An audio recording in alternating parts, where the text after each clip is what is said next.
everyone, you're welcome to the third webinar put together by Zest. This is the third webinar of the year, and in January we hosted a webinar and the topic was on how to plan your business finances right in 2024. In February we centered on how to boost sales during the Valentine period. As we know, last month was Valentine's period. I want to say thank you to everyone who joined us today. We appreciate you taking out your time today to have another interesting conversation. And today we have two risk experts with us, and they will be sharing from their wealth of knowledge and expertise on the topic how to identify and mitigate risks to ensure sustainable growth for your business. My name is Maya Wadurojai, and I'm excited to host today's webinar. Today's webinar promises to be an interesting one, and one that will leave you with so much knowledge to go on with in your business. So once again, I'd like to welcome each and every one of you who's joining us today. Okay, so very quickly, I want to let you know that here at Zest, what our webinar seeks to do is to invite guests, industry leaders, and successful business owners to share invaluable insights on finance, e-commerce, digital solutions, and product hacks with other business owners. So basically, not only are we interested in you, we're interested in your business, we're interested in ensuring that your business grows, especially in this year, 2024. And so we put this webinar from time to time to ensure that, businesses, entrepreneurs have the right tools and have the right, right tools to have great results for their business in the year 2024. So like I said earlier, we have two risk experts today with us, and they will be sharing from their wealth of knowledge on the topic how to identify and mitigate risks to ensure sustainable growth for your business. So whether it is economic fluctuation, regulatory changes, or unforeseen disruptions, every business faces some risks at some point. But with the right approach, these risks can be turned into opportunities for growth. So yes, we're not sidelining risks. Risks will definitely come up in businesses, and so it's just very important that you know how to identify and manage risks in your business. So without further ado, I'll introduce our speakers for today. So the first speaker we have joining us today is Omotoyosi Ufong. She is a seasoned leader in regulatory operations with over a decade of experience in the financial services industry. Over the course of her career, Omotoyosi has successfully driven forward complex initiative that has resulted in high results. Some of our achievements include facilitating the delivery of a strategic infrastructure that generated an additional $30 billion in revenue and streamlining multiple operations processes that created better control and time efficiency gain. She currently heads a global team at Goldman Sachs, where she serves as Vice President, New Business Facilitators, Regulatory Operations. All right, so I believe so she's on the call with us. Thank you so much for joining us, Omotoyosi. It's great to have you join us today. Also, our second speaker for today is also a risks expert. Is a seasoned risks management professional with over 5 years of experience in the financial services industry. Throughout his career, Paul has consistently demonstrated the ability to identify and evaluate potential risks, implement risk mitigation strategies, and improve stakeholder satisfaction. He possesses a diverse skill set in areas such as risks, credit risks, operational risk management, enterprise risk management, data analysis, and a host of others. Paul is committed to delivering real value by applying a growth mindset and a customer-centric approach to every challenge. He currently heads value and risk management efforts at Zest.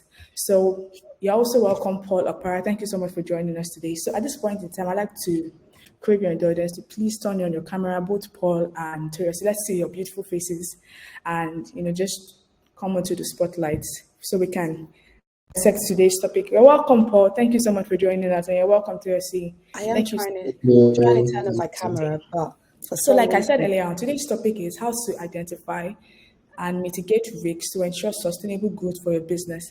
So the very first, question that will just pop up in your head, when you say this topic, how can you say that people should be able to identify and mitigate risks, or rather businesses should be able to identify and mitigate risks to ensure sustainable growth for your business? I'd like to hear from Paul. Please, can you? Okay, all right, Paul, you have the stage. All right, thank you, Maiwa. Right, so the thing is, first of all, The key word there for me from the question is sustainable growth. And I mean, every organization exists for a reason. And I mean, their reasons are actually captured in their goals and their objectives and their mission while they're in existence, right? So, and then, the journey towards achieving those goals and the objectives, there could be some challenges in that whole flow. And then that is where risk management comes in to help identify those spots, those blockers, those showstoppers, and then come up with the right mitigation and solutions to help mitigate such risks so that the business can achieve its objectives within a specific time frame, so to speak. So for me, this is something I feel that every business should have in place, the ability to pinpoint where my challenges are, what are the risks that I'm going to face, or what are the risks I'm facing, and then develop the necessary strategy to reduce it to the barest minimum. Because sometimes from reality, you don't eliminate risk completely, but you can reduce the impact by reducing it to the barest minimum. Thank you very much, Paul. Can I hear from Torios here? Please, can you unmute your mic and possibly turn on your camera so we can see you and hear from you? I am trying to turn on my camera, Okay. but I'm not sure what's going on. I'll keep trying, and then as soon Okay. as I can get it through, I'll turn it on. All right, no problem. But yeah, just on the topic that Paul mentioned in terms of how do you identify risk, I guess the first thing I'll say is, first of all, the introduction sounds very glam, and I was like, are you sure that's me? But in a nutshell, to kind of summarize what I do and what my background is. So I've been in operations for over a decade. And basically the core of operations within financial services is to risk manage things. But I think what is important to also stress, so that it doesn't sound like, who's this person that's worked in financial services that's coming to give us advice? I've actually ran a business also for over 11 years. And I just wanted to stress that I've run that business from the UK, and the business operates in Nigeria solely. So hopefully that qualifies me a little bit to give some advice on the current landscape and identifying risk for your business as well. But back to the question, how do you identify risk? I know that a lot of people tend to stumble into business in terms of, we just had to do the business because we're trying to side hustle or just make ends meet. But the truth is, as you grow in your business, you start to become the expert in your business, right? And only you can truly recognize those risks that are in your business. For me, I like to just categorize them in two ways. I know, like, if you do MBA, they will tell you a lot of other things like credit risk, operational risk, and all of that. But for the size of business, it's just two simple things: your external risk and your internal risk. Your internal risk, you would probably never be able to manage because it is out of your control. Whereas your internal risk, you can put like framework and stuff in place to kind of help you mitigate those. But I think what you can do for your external risk that you identify is, okay, what is my backup plan? What is my plan B if something goes wrong? And how can I, be a quick thinker and kind of solve those problems? But hopefully, as we kind of go on in the session, I can share like practical examples and, little things that I do in my business, or I do as a financial service person as well, that kind of helps me risk manage. And I'll keep trying to work on my camera in the meantime.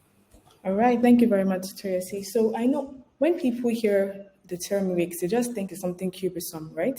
And then they do not really have the right knowledge on, what risk is all about. But you've been able to shed light on this, so thank you very much. So I have a question here. I'm going to direct this question at Paul, right? So how can businesses cultivate a culture of risk awareness? Like you rightly said, being able to identify risks. Now, in your own opinion, how can they now cultivate that culture of risk awareness? Oh, you're muted, Mike. Oh, thank you very much for that question, right? Risk awareness is something that is very, very key in risk management, because this is a state where the business, when I mean business in this context, I mean the employees, everybody within the organization have a full knowledge of the risks that they are faced with as an organization, right? And then the beginning, or rather the first step in ensuring there is a healthy risk culture within an organization, for me, I would rightly say, is by ensuring, number one, that everybody in the organization first understands the goals of the organization first. I mean, let it be clear to everyone that this is our goal as a business, and then these are the risks we are going to be faced with, or we are going to face while carrying out our business operation. So what I'm trying to say here is that the risks that the organization faces should be clear to everybody. So it shouldn't be a case where it's only started with the risks team who have an understanding of what the risks are. And meanwhile, there's this mentality, which I something that I was discussing with some of my industry peers, that people see risks as just a function of those in the risks department to face, but not knowing that risks is a collective responsibility. Everybody needs to put their hands on deck to ensure that organizations manage their risks effectively, right? So regarding the question around a healthy risk culture, for me, like I said, it's about ensuring that everybody in the organization first know what we are faced with. Like there's this well understanding that this is the risks that we are faced with as a business. That is the first thing. When that is synced into everybody's mind, and they all have this understanding that this is what we are faced with, then that is the beginning of you trying to develop a healthy risk culture within the organization. So after when that is done, for instance, and that is clear to everyone, I think then you can now start saying, okay, maybe you want to incorporate some sort of something that has to do probably with should I say an appraisal system whereby people in the organization have to be accountable for risks, and then that should also feature in the appraisal, so to speak, whereby, I mean, at the end of the day, they know that they are responsible. So what this does is to create that accountability mindset in everybody that says, okay, since I am not just a staff of XYZ organization, I'm a staff and I'm also responsible in ensuring that I mitigate the risk at the very initial point. Because, you know, if you understand the lines of defense, where we have line one, the first line of defense, the second line of defense, and the third line. So you agree with me that those in the first line of defense are the people who carry out the day-to-day functions of the organization, right? And then these are the people who are responsible in ensuring that at the beginning stage of risks are probably identified and possible treated or mitigated at that early stage. So all this whole involvement, right? If your organization doesn't have a healthy risk culture where people take risks as a responsibility, see it as this is what I need to do to ensure we achieve our goals and objectives. Once you lose that understanding, or that mindset is not built in the minds of your employee, then you start to face a problem in achieving your goals in the long run. So how do you now ensure that you inculcate a risk culture in the mind of everybody in the organization, so that at the end of the day, the organizational goals and objectives will still be met? Because I strongly believe a healthy risk culture in an organization is one of the things that is needed in ensuring that risks are mitigated. And when you're mitigating risks, you're also ensuring that you achieve organizational goals, right? So at that point where people need to be aware of the risks that they are faced with, how do you ensure this is done? And one of the things I will always do is by conducting trainings, like I was trying to discuss this with some of my industry peers, that when you are able to communicate effectively the risks that are being faced by your organization to everybody that is in that organization with you, like, I mean, your colleagues, your staff, everybody have this full knowledge of what the risks are. By so doing, you've achieved, I can rightly say, 10% or 20% success. And then not just making them be aware, but making them understand the impact that if XYZ crystallizes, what are the things that are likely going to happen to us as an organization. So that training process helps to pass the message from just the risk team to everybody in the organization to understand that now this is the risks we are faced with, and this is how we are also going to go about managing these risks. So the training part creates that risk culture, that mindset, that understanding of we working together collectively to mitigate risks, so to speak. And another thing that also needs to be in place to ensure that the organization have a healthy risk culture is creating a proper reporting flow. Because when risks are being identified, it's always advisable that the right units responsible for managing these risks are also informed, right? So you talk about the awareness, talk about the training, and then when they start seeing or identifying risks, how would they pass it to the unit responsible for managing these risks so that it doesn't crystallize into something that will be catastrophic for the organization. So there's also a need for you to also have a clear process that shows you when you identify risks, this is the flow. And then that is where you now start talking about introducing stuff like an incident reporting process, where every incident that happened within the organization must be reported through a specific or an agreed channel for everybody in the organization to see, right? So that's another way you can also create or drive the risk culture within the organization. And another thing that's also key, again, for me, is that you have to lead by example. I mean, if you want to drive or encourage a risk culture within an organization, the unit responsible for that drive also needs to lead by example. Because if you start involving yourself in things that already reduces the risk culture awareness status of your organization, so to speak, that can also be cascaded down to other units, because they want to reference, if the risk team are not actually doing this, why do you expect me to do this? So you have to also lead by example, just to make sure you are driving the risk consciousness among the team in the organization. Then the one thing like I mentioned earlier is around the appraisal part, because I mean, if you understand the carrot and the stick approach in management, whereby people get rewarded, people who are actually rewarded for doing XYZ things tend to do it better or tend to do it more because of the reward. So if you also want to see how organization can have a good risk culture, there should also be some aspect of reward and consequence, so to speak, right? So that to a large extent can also create that risk consciousness in the minds of the business. That's the people in the business. So there are so many things that you can put in place just to ensure there's a risk consciousness among staff. But these are just a few things I would like to speak to about. But the one that is very, very key for me, like I rightly said, is the fact that there should actually be a process for whenever a risk has been identified. How do you communicate this to the respective unit for managing these risks? Because if you don't do so, you realize that though they might have a good risk culture, everybody is willing and helping to, working towards ensuring risks are being managed. But however, the risks that have been identified are not being passed to the respective unit for managing. So if that process is not clear, it's just going to be a team of people who have the awareness, who are conscious about it, but they don't know how to go about reporting risks for effective management. I think that's it for me.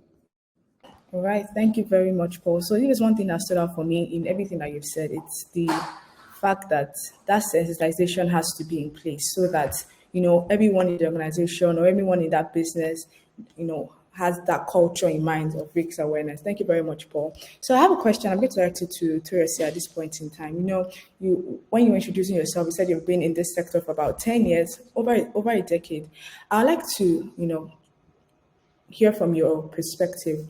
What are the proactive strategies, in your own opinion, that people can adopt to mitigate risks? So strategies that businesses can adopt to mitigate risks, basically. Yeah, I think Paul kind of alluded to quite a number of them in his previous points, and I guess it depends, and I think one myth to kind of squash is every organization, no matter how big you are, whether you're self-run or you've got an organization of about 100 people, you have to be aware of your risk and you have to just put plans in place to kind of help this. And I think, again, Paul really hit the nail on the head in terms of like simple approach to just have. And I think one is the culture, right? Which is your first question. You need to have a culture of risk. You need to have a culture that, again, whatever size you are, you need to have a culture that anything can happen, and, have a plan in place to kind of mitigate that. Looking at a big organization, for example, how do you become proactive? And I think pulling on from what Paul has mentioned, okay, so you've got your risk incident report. What do you do from that? Is it just a metrics or KIR that you guys just put together and look at to say, oh, we've captured our risk, but are you actually doing things post that? So like, I think an organization that will manage its risk well, it's an organization that is ready to learn. And I think the flip side as well, because again, people make an organization, right? If you're an organization that penalizes people for making mistakes, you're not going to have a great risk culture. But rather, if you handhold people, let people be involved in that risk and come up with ideas. I can give an example. At the start of my career, when I was younger, there was a big mistake, but rather than get penalized for it, I actually had, the culture of a firm is to help you identify your risk and put a fix in. And I was able to help the firm put a fix in. Right? Like, it's just kind of things where you found out a risk, everybody gathered together. What are your lessons learned, and how do you mitigate those risks? And I think one other thing I wanted to allude to is, how do you have a proactive risk approach? The reality is, in as much as a millennial like me hates to say this, but technology is actually the way. Again, this applies to whatever level of business you're in, small scale, large scale, multinational. Technology is actually the way to kind of help you mitigate risk. And again, plug to Zest, because what your platform does is to allow, small businesses kind of automate. Again, it might not seem large scale, but the fact that a customer, for example, can pay for something and get a notification and alert, it just means that, using again my business, for example, I'm into logistics quite a lot, and anything can go wrong in logistics. But actually, what has made a difference for us as a business is the ability to just let client know. Again, to someone on the call who has a small business, you're thinking, this is not risk, but actually it is, right? Because for your business, if you lose a customer, it makes a massive difference. But actually, if you're able to keep communicating with them, you have an automated system to communicate with them, which means that you're not missing clients and forgetting to update people. At least you've mitigated that risk and you've delivered excellent customer service in the face of, something blowing up. And I think that's key, right? I would encourage anyone, if you don't take anything from this, invest in technology. However big, however small, there are lots of easy solutions, free solution out there for business owner. Again, plug to Zest. Zest is an example. Plug onto those platforms to kind of help you automate, because what technology does is it removes human error. And whether or not we like it, human beings are the biggest risk factor. And whether or not we like it, every organization needs human beings, right? So how do we help our people minimize the risk that they have? And I think, again, having a good culture of risk, don't penalize people. I think the third thing I would say is, again, which Paul touched on, have a culture where you're constantly updating training, right? Make sure you're updating your people. Make sure your procedures are in line. I can't stress this enough, because I say this to anybody that wishes to listen.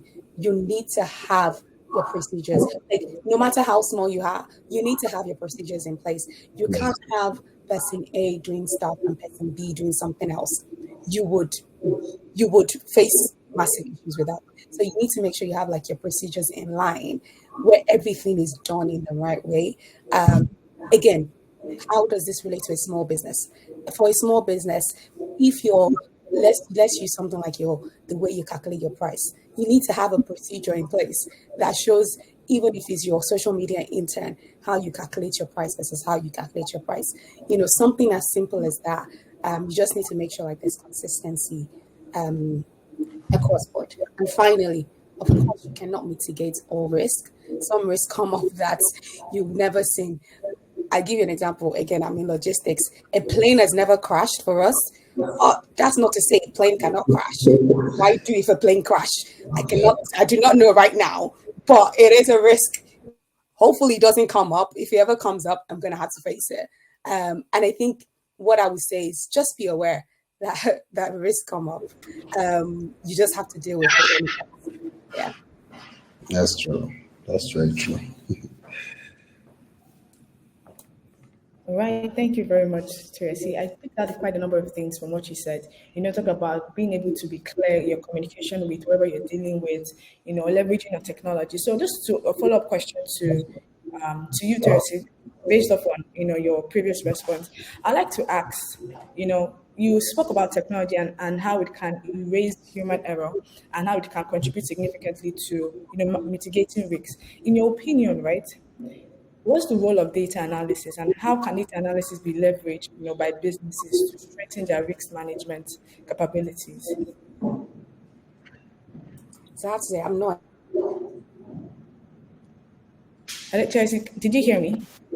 Yeah, I can. Can you hear me? Yes, yes, I can hear you. Okay, you can. Okay.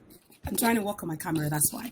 I was saying I'm not a data analysis expert, but for my piece, what I kind of understand about data analysis, you know, how do I put it? Data is fact, right? Whether or not we like it, Yeah. for a business. And data tells you what you need to know, again, whether or not we like it. Um, you know, again, well, I would say this throughout this, right? It doesn't matter how big your business is, your data speaks volume. And so it's important to be able to capture data to let you know where those gaps are. Again, because I like to give practical example. If you're a small business, how do I capture my data? Simple things as feedback, right? Again, I know feedback is not the most, how do I call it? It's not the best format to generate in terms of when you think about data analysis and just putting it together. But at least with feedback, right, you can kind of get a sense of what you're doing well, what you're not doing well, and kind of how to improve on that. Whereas if you think about a bigger organization, you have your OKRs and your KRIs and your KPIs, and all of those things are driven by data, right? Which kind of shows you where are you missing the mark or where you not hitting the mark. So I think it is critical because data gives you the fact. Whether or not we want to avoid it, data is truth for any business. Okay, thank you very much, Chelsea. So in the course of our conversation, if you have any questions, please, the comment section is open and also the question box is also open, so you can drop your questions there. So I'm going to be directing my next question to Paul, right? So the question I have is, how can businesses align risk management efforts with their business goals to drive sustainable growth? The conversation we're having is how to identify and mitigate risks to ensure sustainable growth for, businesses. So now how can businesses align risk management efforts with their business goals to drive this growth that we speak of? Okay, thanks, Maiwa. I think that's actually a very, very straightforward question. And permit me, I'm going to address it from this angle, right? When you talk about sustainable growth, right? I think you're referring to a case where a business is able to continue to be in existence, continue to meet its objective, continue to grow, continue to be better. Just keep, adding more blocks to the business as you continue to build, right? So that's very key, and that's part of the reason why almost every business is in existence today. You exist because you want to grow. So let me even use the normal financials from different businesses, like the ones you can see around you. You don't expect your financial figures for last year to be better than the one of this year. When you start experiencing the previous year's figures are better than that of the current year, it's an indication that the business is not growing, it's not doing well, right? So every business wants to keep growing, keep adding blocks to whatever they do, just to keep meeting up objective and set goals and also meet them. So that's the angle I'm looking at, the sustainability growth, and then aligning risk management to this is also very, very, very, very, very nice to talk about. Then this is how I'm going to look at it. Now, I would like to paint a picture just to help the listeners understand how to align risk management efforts to drive sustainable growth of businesses. So, if you have your goals, if you have the objective of your business clear to you, and then for real, excuse me, that in the next couple of years, this is where I want to be. Excuse me, sorry. This is where I want to be. What you need to do is to actually projectize your business goals. What I mean projectize it, make it in such a way that you have deadlines, you have timelines, and you have sorry, your deliverables clearly spelled out. So when your deliverables are spelled out, each of these deliverables, right, if you achieve each of them, you're going to achieve organizational goals, right? So, sorry, excuse me, give me a second. My apologies, please.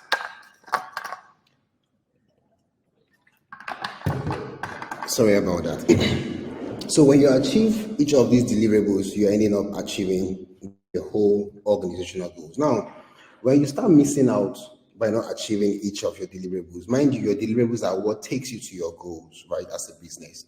But when you start missing them out by not achieving them, there is a problem. At the end of the day, you probably won't be able to meet your expectations or your goals as a business.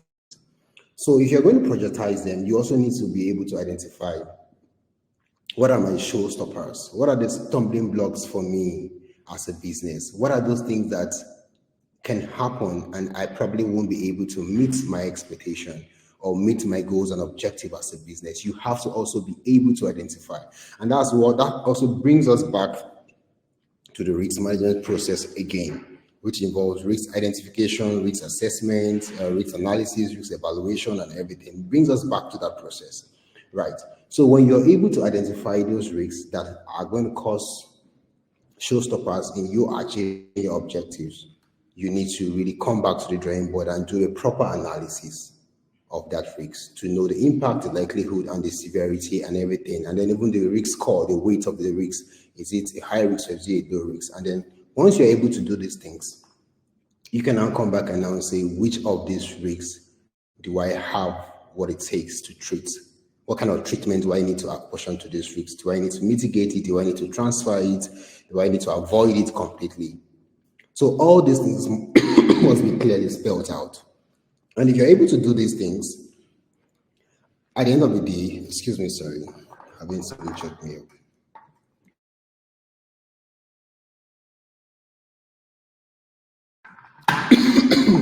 My apologies.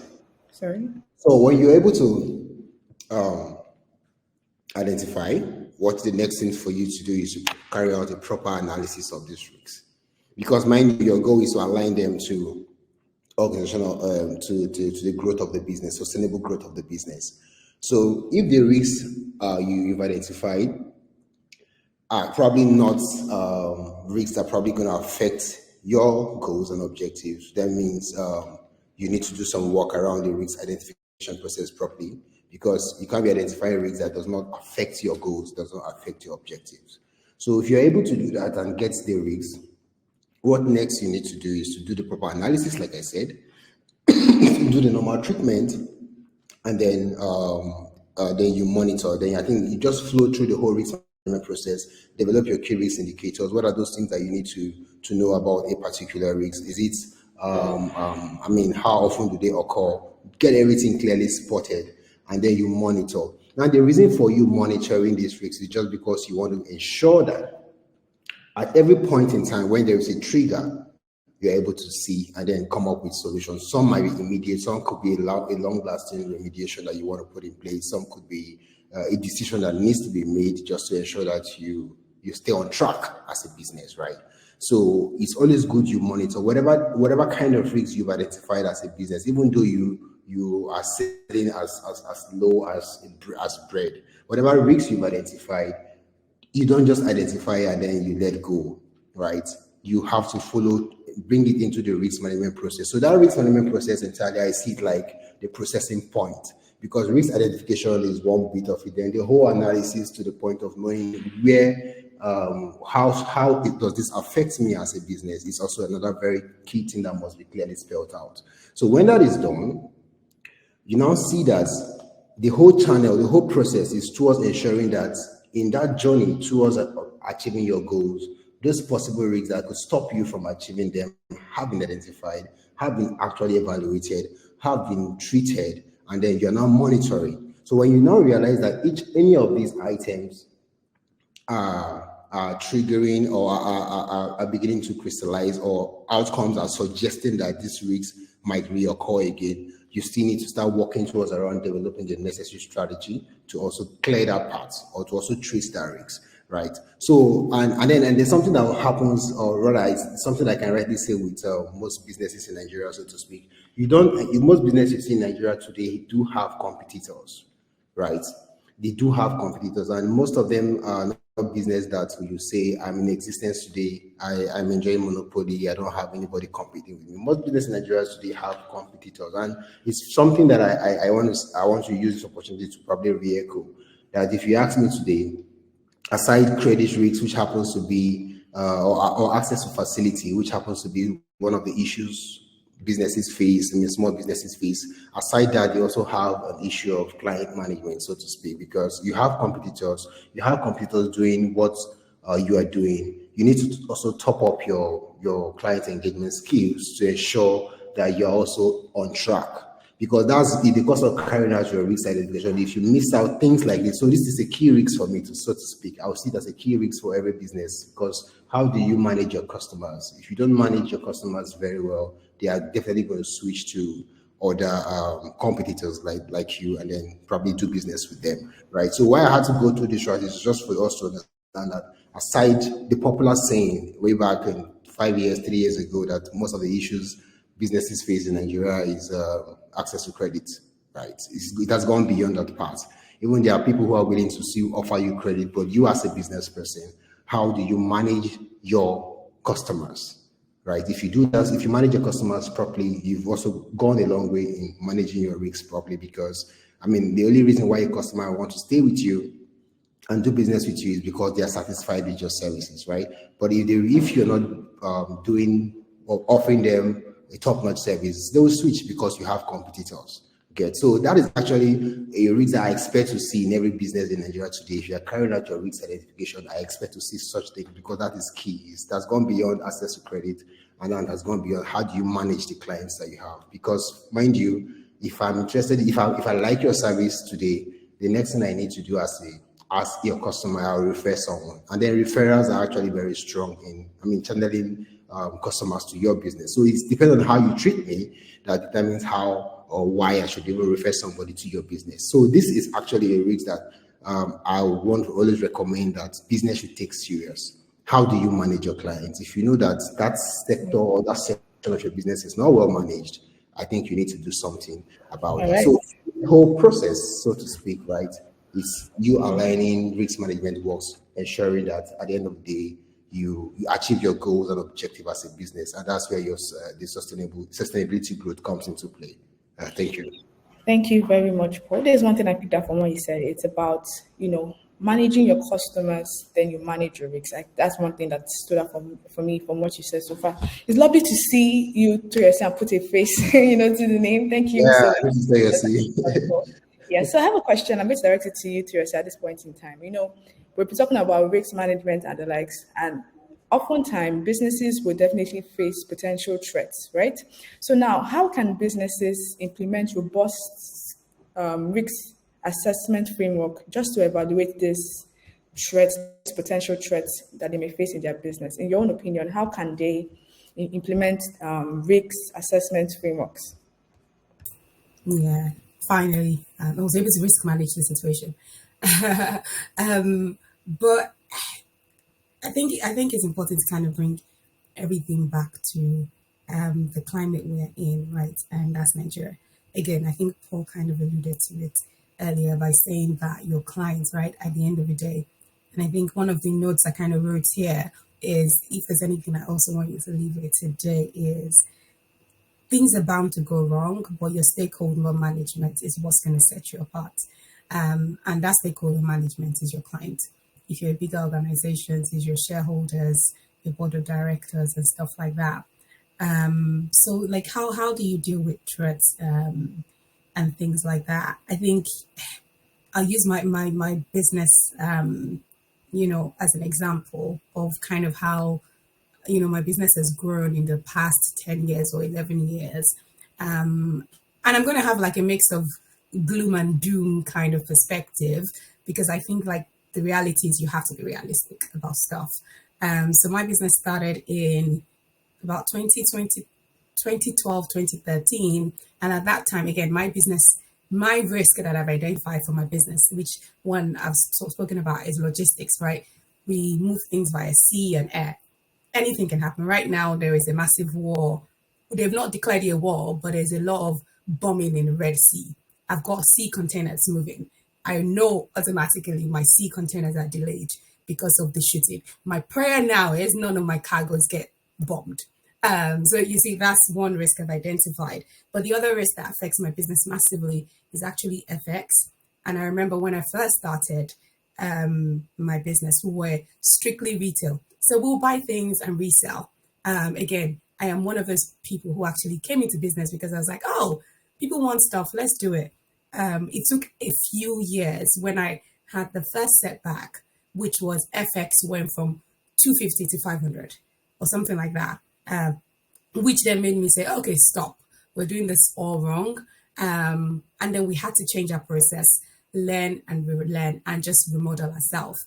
As we started to grow a bit more, we started to remodel and learn ourselves a little bit. So again, and I think that's what I'm trying to say. With the kind of environment we're in Nigeria, as a business owner, you need to be quite fluid and dynamic, except you're a bigger business where you have more, reinforcements that can help you absorb risk, right? Of course, the bigger you are, it's easier to kind of absorb those shocks. But if you're a smaller business, right, you need to be able to think on the spot to re-strategize. So if you are into buying and selling, you might need to start considering, okay, maybe US and UK are not the best places to buy things from. Maybe start going to China and Turkey and trying to explore those things, right? And then, which is where I'm saying about my gloom. Now, getting to this current FX that we're in, where exchange rates have skyrocketed, there's few times where I've considered as a business owner, is it time to just pack up shop? Because again, as a business owner, you don't want to face what Paul mentioned earlier and what is good at credit risk, right? I don't want to be at that point where I then become bankrupt because I'm running a business. And I think those are the kind of things that you need to think about as a business owner. You need to just be realistic about, okay, what is your current state?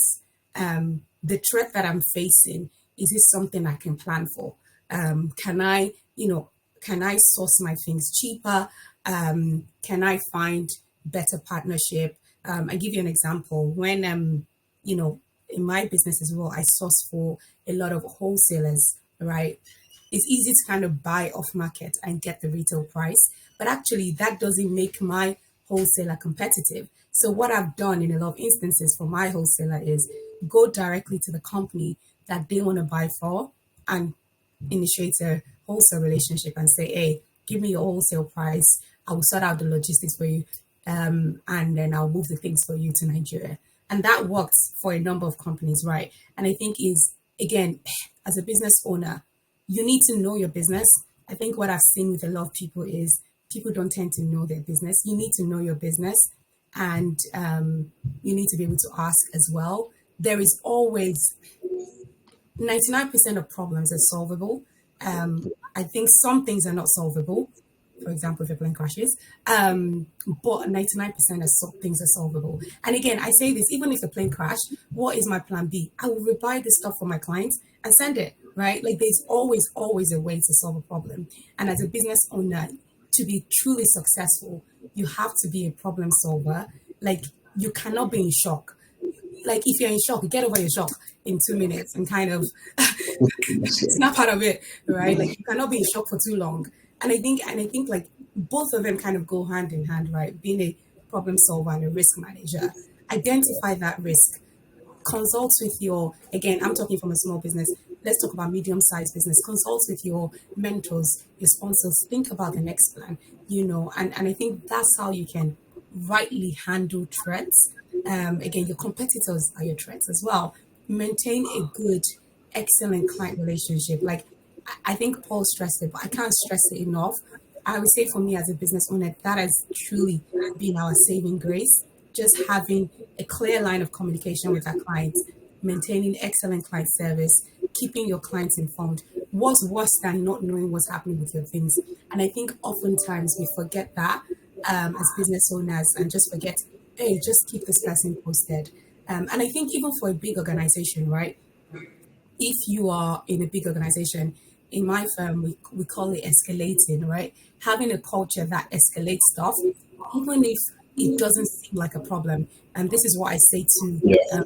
people younger than me. I say, you're not paid to make that decision, right? If I think something might be a problem, I tell my manager, he's paid to make that decision as to whether this is an issue or not. If it's an issue Absolutely. and if it doesn't identify, he's paid to bear that risk, right? And I think, for people on the call, if you are in a small organization, if you're in a big organization, if you're junior, if you're senior, escalate, right? I can't even stress enough.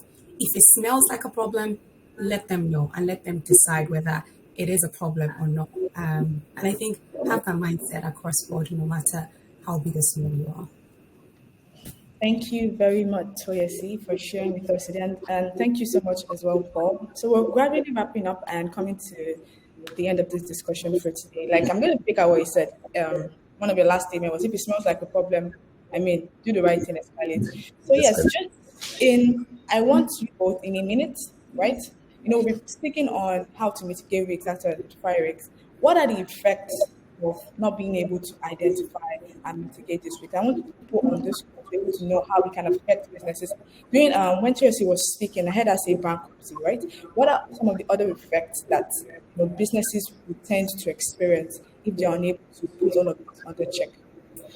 Can I say one very obvious one? Okay, all right. Because of the size of people on this call, Instagram dragging, that is Yeah. the biggest risk you face. And what does Instagram dragging mean for a big company? Reputational damage, right? And that's it. I'm not sure there is any business owner that does not fear the fear of Instagram dragging, no matter how big you are, right? And there's such a cancel culture that we have in this generation. And I think, again, of course, when you go to a big business meeting, they're not going to say the risk of cancel culture. But cancel culture basically just means reputational risk, right? And I think that's one of the biggest risks and face right now. But I'll let Paul speak. Yeah, thanks to you. In fact, you took those words out of my mouth, right? The Instagram dragging thing. As a business, right, and then you probably don't have any process in place for risk identification or responding to concerns that could crystallize into risks, right? That's a big issue, so to speak, because, and then you know one thing about the internet, when you're being dragged, after how many years, right? Even though things are normal, things are going back well, somebody will just repost what happened many years ago, and then you know how the whole thing can just go viral. People can, and that can actually make you as a business lose a huge amount of money, right? Because you might be trying to do some damage control. You want to do some advert to correct the impression people have. So by so doing, you end up even losing money. In fact, that's another part of not having a proper risk process in place in your business, because at the end of the day, you end up losing money. Aside the fact that the risk can crystallize, and then it could lead to loss of funds. It could even be fraud related cases, right? That you're unable to detect as minor as the least thing that can happen. But as long as it's fraud related, you can end up losing money. So for me, aside the whole reputational thing, the financial part is also very, very key. Because most of the business, I conducted a research like 3 years ago. That was in the early stage of me chasing, getting to know more about risk management. I did a research and I realized that as at 1984, 1985, a lot of businesses that folded during that period. You could tie, now this is big business, macro business, right? So I'm going to use that as an example to also speak to the small businesses, right? So, a lot of business that folded during that period could be tied to the fact that there was a bit of poor risk management practice, right? Where your risk identification process is very weak, and then even though you identified the risk that needs to be identified, probably the mitigating process or mitigating strategy wasn't strong enough to mitigate the risks that was identified, and then something led to something, right? A good number of them folded due to the fact that risk management was not properly established in those organizations, right? So if it can happen to the big names, right, I think it can also happen to the small guys, people along the streets, right, who have businesses going well for them, and they feel as long as I check my bank account, I'm seeing my alerts every day, I'm fine. That mentality is good to have. I mean, I'm saying money, but not knowing that this money, something can actually put an end to it, which is if the risks are associated with your business eventually crystallizes, it could affect that same money that gives you joy, that same inflow that gives you joy, right? So the financial thing is very, very key. And then you agree with me that finance is actually, some people say, right from my secondary school, I'm from university, we always told that finance is the life wire of every organization. When you do not have finance, you don't have money to run your business, it becomes an issue. Yeah. So risks can crystallize and that could also affect you, affect the profitability of your business. And when that has been affected in the longer run, you see the company starts having going concerns because there's no money to run XYZ for the business because certain risks has crystallized and has cost the company or the business a huge fortune. And as a result of that, I mean, the business is heading towards the end, so to speak, right? So as a reputation, just like you said, TLC, I want to stand with the financial part because if there are no finance in your organization, then why are you in business? If you're experiencing risk related concerns that could affect your finances as a business, then I don't think you have any business being in business, right? Thank you, everyone. That's my thought. All right, thank you very much, Paul. So as we wrap up, I'll just have one more question and then that will be all for today. So this question, I'm going to direct it at Toyosi, and it reads, how do you recommend striking a balance between risk taking and risk aversion to foster growth while ensuring resilience in our current climate? Yeah, I think it's a really good question. I think it's safe to say that the general world economic climate is a bit risk averse right now.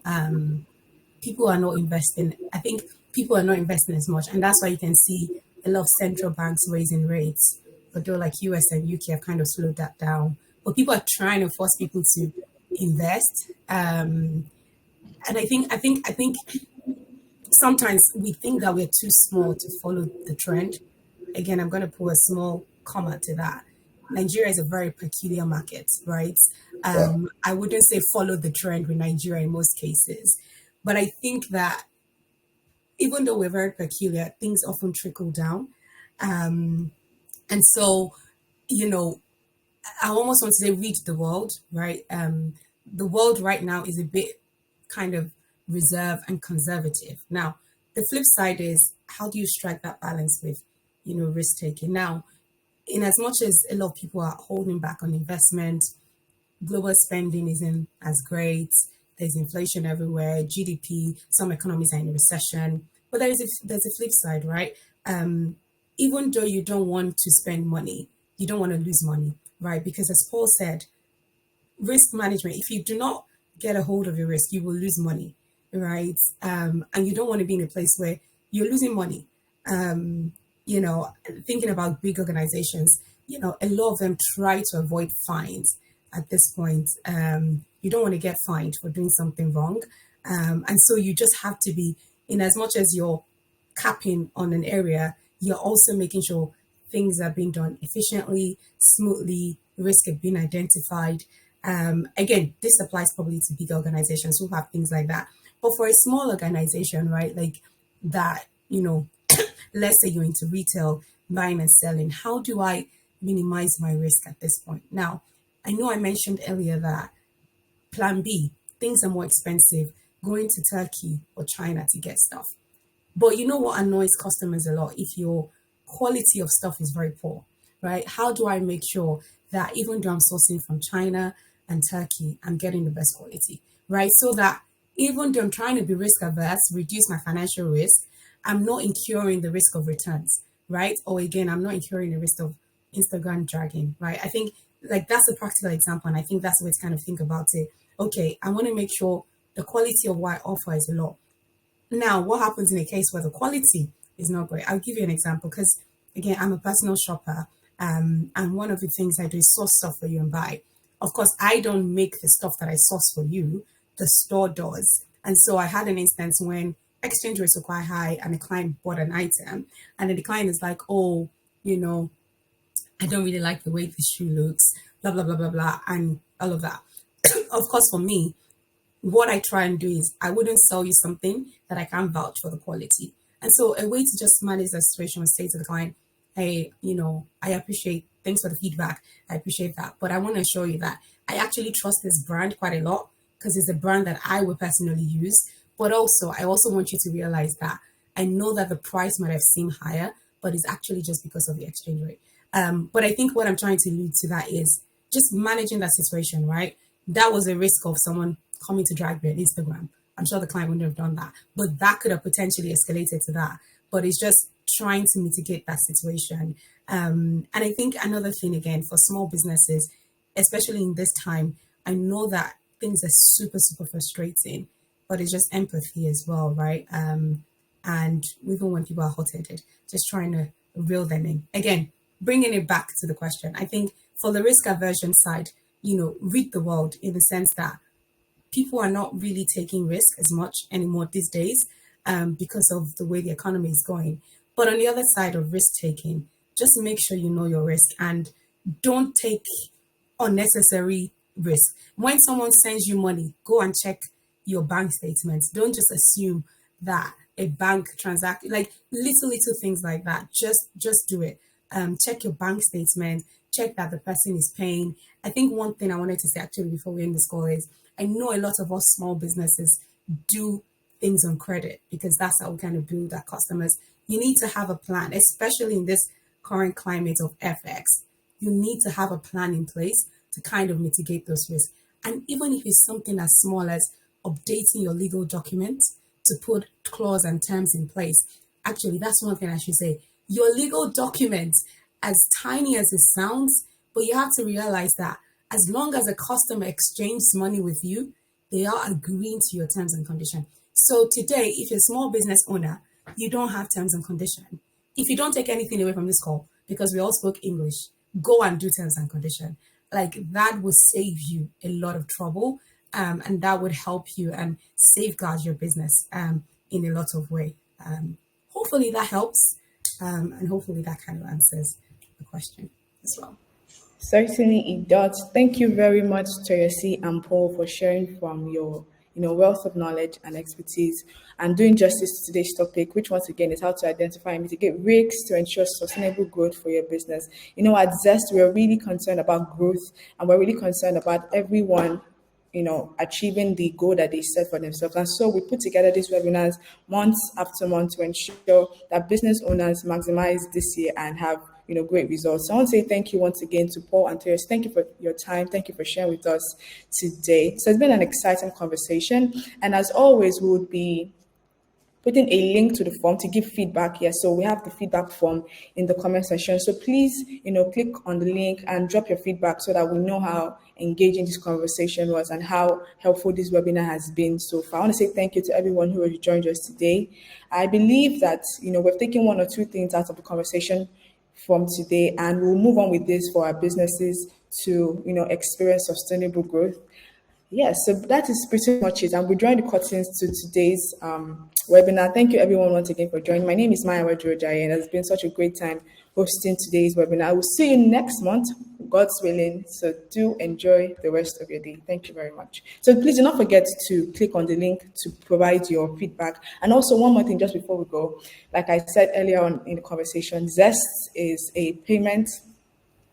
So at Zest, we are much concerned about businesses experiencing growth. And so we'd like you to, on board on Zest Payment. So Zest Payment, we have three major products. We have our payment gateway, we have the e-commerce platform, and then we have the mobile app, which will be launching very soon. So we'd like to invite you to on board on Zest. The link is also in the comment section. So please drop your reviews via the link for your feedback, and also please on board on Zest Payment and maximize the opportunities that we have. Thank you everyone once again for joining us. I see you next month. Bye.